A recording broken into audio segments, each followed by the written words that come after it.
গতকালকে যে জুলাই সনদ স্বাক্ষর অনুষ্ঠান হয়েছে, ইউনূস সাহেব যেটা আয়োজন করেছিলেন, সেখানে দুইটা দল, বিশেষ করে দুই ধরনের দল বা জোট এতে অংশগ্রহণ করেই নেই একেবারে ঘোষণা দিয়ে। তার মধ্যে সবচেয়ে বড় ঘোষিত প্রভাবশালীভাবে অনুপস্থিত ছিলেন এনসিপি এই দলটা এবং দলের নেতারা, এবং তারা প্রকাশ্যেই বলেছিলেন কেন তারা পার্টিসিপেট করবেন না। নাহিদ, ওই দলের এনসিপি দলের সভাপতি নাহিদ বলেছে কিছু রাজনৈতিক দল ঐক্যমতের নামে জনগণের সাথে প্রতারণা করেছে, একটা কাগজে সই করেছে। খেয়াল করে, একটা কাগজে, অর্থাৎ এই কাগজটার কোনো যেহেতু আইনি ভিত্তি নাই, ফলে এটা একটা কাগজই মাত্র, টিস্যু পেপার মাত্র, টয়লেটের টিস্যু পেপার জানোবা, এটা উনি বলতে চাচ্ছেন। এবং আরেকটা কঠোর শব্দ ইউজ করেছেন, এটা ঐক্যমতের নামে প্রতারণা। কারণ এখানে কোনো ঐক্যমত বলে কিছু নাই, আর এটার কোনো ঐক্যমত যে হয়েছে তারও কোনো প্রমাণ নাই। মানে যেহেতু এটার কোনো লিগ্যাল বেসিস নাই, ফলে এটার মধ্যে কি ঐক্যমত হয়েছে। আর ওই যে বললাম, বিএনপির অ্যাটিচিউড দেখলে তো বোঝা যায় তার কাছে এটা একটা কাগজই তো। আসলে আপনি যদি বিএনপির চোখ দিয়েই দেখেন, কালকে যে কাগজটা সই করা হয়েছে এটা বিএনপির কাছে কোনো মূল্য নাই, সে কারো কাছে কাগজটা দেখাবেও না, বরং সোজা সাপটা সে তো বলেই আসছে এই কাগজে সই করলেও কি চাকরি যাবে না, এটা সংসদে পাশ হবে না, এটা পাশ হবে কি হবে না এটা আমরা বাংলাদেশ জাতীয়তাবাদী দল আমরা ঠিক করে দিব, সুতরাং আপনারা যতই সই করেন না কেন কিচ্ছু আসবে যাবে না। এটা এর আগে বহুবার আব্বাস বলছে, অন্যান্য বিএনপি নেতারা পরিষ্কার করে ইউনূস সাহেবকে হুঁশিয়ারি দিচ্ছে, যত কিছু সংস্কার বস্কার করে না কেন কিচ্ছু আসবে যাবে না, সংসদ তো আমরাই পাশ করব।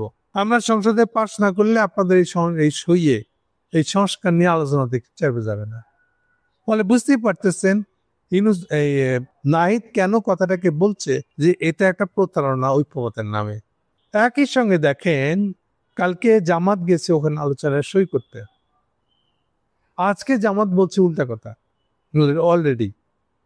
তাহের সাহেব গেছিলেন ওখানে, তাহের সাহেব বলতেছেন আমরা ইউনূস সাহেবকে বিশ্বাস করে ওখানে গেছি।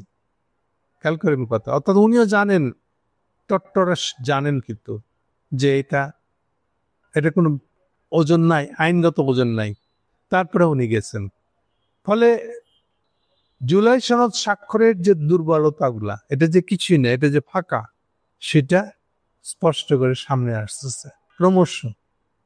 আর অলরেডি বিএনপি বলা শুরু করছে যে কালকে যারা এটার মধ্যে বাধা দিয়েছে, গন্ডগোল করেছে, তাদের বাসায় জুলাই যোদ্ধা নামে আওয়ামী ফ্যাসিস্ট বাহিনী, দেখেন কথা কত স্পষ্ট করে বলেছে সালাউদ্দিন, জুলাই যোদ্ধার নামে আওয়ামী লীগ ফ্যাসিস্ট বাহিনী সংসদ ভবন এলাকায় বিশৃঙ্খলা করছে।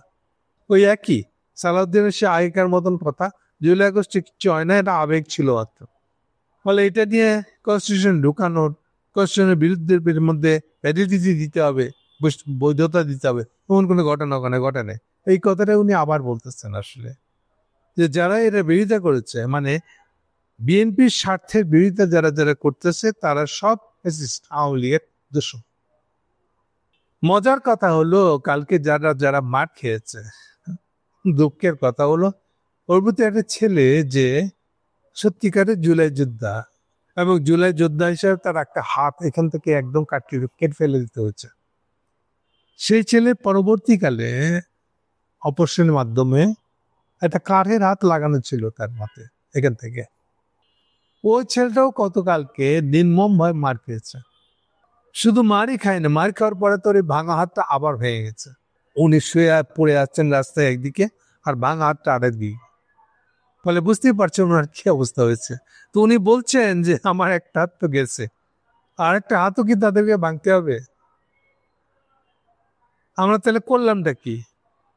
তাকে দরাদরি করে কোলে উঠিয়ে তার বন্ধু বান্ধবরা তাকে সরিয়ে ফেলতেছে, হসপিটালের দিকে নিয়ে যাওয়ার চেষ্টা করতেছে। তাহলে এইসব প্রতিক্রিয়ার ভিতর দিয়ে গতকালকে জুলাই সনদ স্বাক্ষর অনুষ্ঠানটা হয়েছে। এটাও আবার ইউনূস সাহেবের একটা গর্ব। উনি যে বক্তৃতাটা দিয়েছেন কন্টিনিউয়াস, এটার মধ্যে একটা উৎসাহ, ওনার কাজই হলো একটা motivation motivation motivation motivation master Yunus সাহেব কালকে পরিপূর্ণ তার মোটিভেশনের সক্ষমতা, শক্তি সম্পূর্ণটা ব্যয় করছে। ব্যয় করে এটাকে একটা বিরাট ঘটনা হিসেবে তুলে ধরেছে। দেশের লোক এটাকে না নেক, অসুবিধার তো নাই, তাকে তো বিদেশে দেখাতে হবে উনি একটা বিরাট বীর। ঠিক যেমন উনি নিজেকে নোবেল প্রাইজ উইনার বলেন। কোন নোবেল প্রাইজ? উনি নোবেল প্রাইজ পান নাই। শান্তি পুরস্কারটা নোবেল প্রাইজ অরিজিনালি না, এটা সোভিয়েত ইউনিয়ন আর আমেরিকান যে ঝগড়া যুদ্ধ কোল্ড ওয়ারের টাইমে, সেই সময় এটাকে চালু করা হয় সোভিয়েতদের বিরুদ্ধে, কমিউনিস্টদের বিরুদ্ধে একটা প্রোপাগান্ডা হিসেবে। এই জন্য শান্তি কথাটা লেখা আছে। অর্থাৎ ইনু সাহেব নিজের মাইক্রো ক্রেডিটের জন্য কোনো পুরস্কার পান নাই, কিন্তু মাইক্রো ক্রেডিটের জন্য কোনো নোবেল পুরস্কার উনি পান নাই, পাইছেন কিসের জন্য? শান্তি। তাহলে শান্তির নোবেল পুরস্কার কালকে আপনাদেরকে শান্তি দেখাই দিয়েছেন না, বাংলা হাতকে আর একবার ভেঙে দিচ্ছেন। মজা না? হেভি মজা। Thank you.